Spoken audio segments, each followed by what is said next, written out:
I think while he was in Afghanistan, because it was like a big realisation to me of like how big an effect these deployments have on people, and thinking back to like previous world wars and how many people have gone through something that I've gone through, and how do I represent this? And this is such a big part of me now, and I must have this tattoo, you know. And then if someone asks me about it, I can explain and tell them our story, and yeah, it's just like a talking point as well, and just to show like our respect as well, that we just really appreciate what these servicemen and women do, and their huge sacrifice that they make. You know, for themselves, they miss their families are missing them. You don't know what they see over there, you don't know what they experience. And it can be, very difficult. The tattoo that's on my back is of a serviceman and his partner. I don't know if it's his wife or not. Everyone's like, is it you in the picture? I'm like, it's a representation of me and every other Army wife and partner that has, missed their partner while deployed, even when they're on exercise and they're away. And it's like when they come back, that it's hard to explain the feeling of when they come back, and just so relieved and happy to see them. And it's, just to remember the good feelings about their sacrifice and their deployment and their experience through my eyes. And yeah. We've been together 5 years now, been married for 3. And it's been, like I always said when I got out of the army I was going to go home, and I kept my promise to myself, and I did that, and it just even better, makes it better that Tina loves the place as well. So I got posted to 2549 RQA as a training sergeant in the reserve battalion, and Tina was reservist then, and I'm very fortunate I met Tina, and I'm living the high life now and really enjoying life. So yeah, I do. I'm part of an old veterans community in Warwick. Like, we had a really strong veteran community in Warwick. But the Vietnam veterans, we just Warwick Warrior woodcutters. We go and cut wood and raise money for all sorts of local event charities and so forth. Don't let my mind stop. I'll not stop. If I stop not doing stuff, that's when my mind goes elsewhere and takes me back to places I don't want to be anymore. And so I don't want to be in them places. So I just want to keep myself busy and keep myself active. And because when I do stop, that's when I drift off. And that's where I've got a good wife, Tina. She'll grab me by the hand and say, "Where are you? Come home." And so that grounds me. I come home real quick, so it's good. The flames represent dilly burning. The poppies represent my mates. Yeah, and as they're going down in the sun in the morning, we'll remember them. It's a bit hard to see now, but I know what it says. The ICB. And just a few sayings I used to keep close to my heart. Fear is the reaction, courage is decision. It's going to go in here. Just the Timor flag is something like I said before, I'm very proud of my service. I'm serious what I've done for Timor, and just that in the two different operations, or 3 operations I went on, close to my heart. So it's where the poppies are. Poppies and all my mates, so close to my heart. It's why to keep on the left-hand side.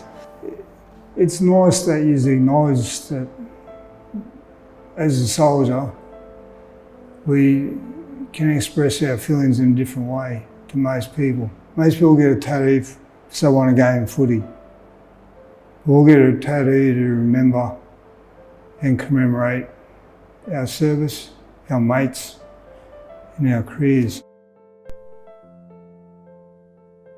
Where I went full time, and that was just simply because at the time I had, crappy jobs, and I was a single mum, and I was trying to better myself, and because I joined at 32, so I was a little bit older, and I wanted to better myself, and I wanted to prove to James that, doesn't matter what age you are, you can work really hard and get a good career. So I was really happy I did it though, because it was probably one of the best jobs I ever had. And I got to meet Kev as well, so icing on the cake. So this one was for my discharge. When Kev was in Timor Awakening the first time, I stayed up in Darwin with my best friend, and we decided that we'd get tattoos while we were there. And so that's that one, and I wasn't really too happy about it, so I thought, well, then I decided to get this one, to represent my mates that were killed. And I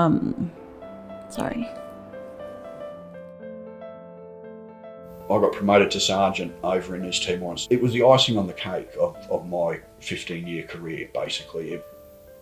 But looking back, the memories, there's more fond memories than bad. I was a section commander of a section of 7 trucks with 10 odd diggers, doing it in warlike environments.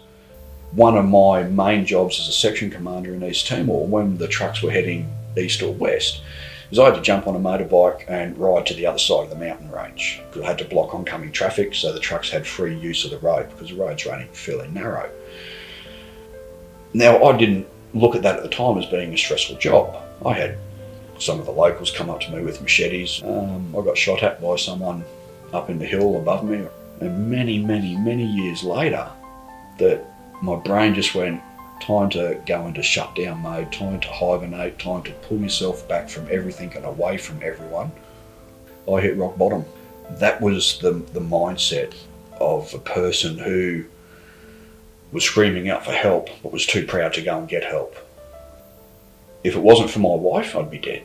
She literally dragged me down to the doctor, referral to a psychiatrist, straight into counselling. And it wasn't until within the last 10 years that I decided that I wanted to dedicate my tattoos to the Anzacs, to the animals of war, to the men of war, to the women of war. And that's why it's taken me so long to get it done. A little bit further up the arm, they're hard to see, and I've designed it like that. I wanted it to look busy, because war is not sterile. War is busy, war is confusion. It's why they call it the fog of war, because there's so much confusion. So I wanted it to look confusing, that people have actually got to take a second or two to look at a stare, so to speak, and get an idea of what's going on. Navy just appealed to me. It appealed to me, the idea of doing something on a warship and doing something that's real, not just sitting behind a desk. I wanted to actually go to sea. There was 8 Australians killed when I did my full deployment, which was devastating. My husband's a submariner. So I think in an 8-year period, we spent 4 years apart. And some of that was me overseas in Afghanistan. So my husband used to get worried because every time there was an incident, of course, they'd shut comms. So the Wi-Fi would go, no phones, no computers, no nothing, until they can contact the family, which makes total sense. They don't want to be reading about their child or partner being killed, through social media. Veterans aren't old guys in wheelchairs. They're women too that have kids that are still young enough to, run around the park with their grandson or do normal everyday stuff that women on the street do, you know what I mean? Like we're veterans too, and we've done stuff and seen stuff and been part of some amazing experiences, and that's completely normal.